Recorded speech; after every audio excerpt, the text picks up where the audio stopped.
Right on. So I wanted to go back. It's like I normally don't do this part. I'm over there, and then Anthony's all taking notes. I love this. I'm going to get a notepad the next time. I'm going to be out of control.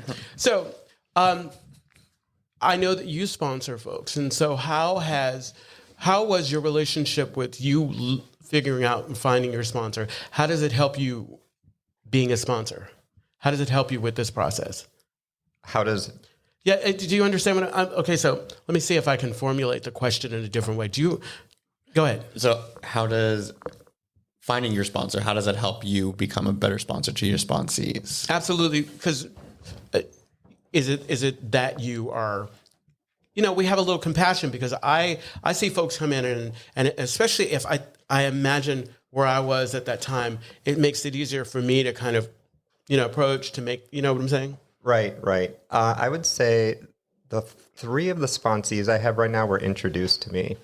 And again, kind of that organic, being in the community, being visible, being connected, being of service.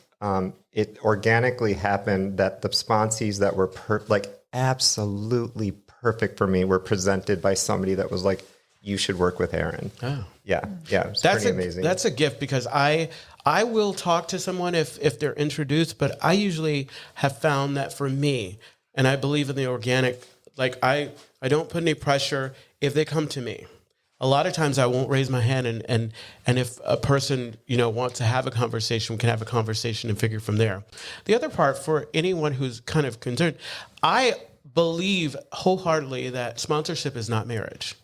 And I think that whatever reason you decide to choose a person for sponsorship or no longer work with this person, that's on you. I think that I've had 5 sponsors and I've worked the steps each of those times. And I thought that first sponsor, I was going to have that sponsor forever. We're going to have this amazing relationship. They were going to meet my kids and whatever. But no, shit happens. They moved away. Mm-hmm.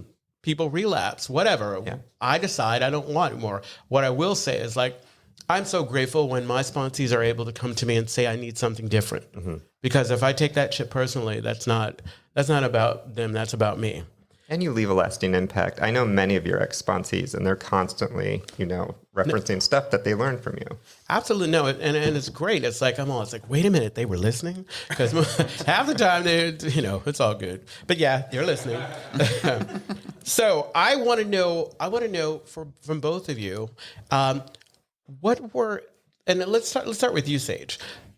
What were some of the challenges that you faced coming in? I mean, because for some people on the outside looking in, it can seem like, oh God, this is amazing. Everybody, it was so easy. It was so effortless. And recovery is not easy, but it's like, are there any challenges that maybe stand out to you?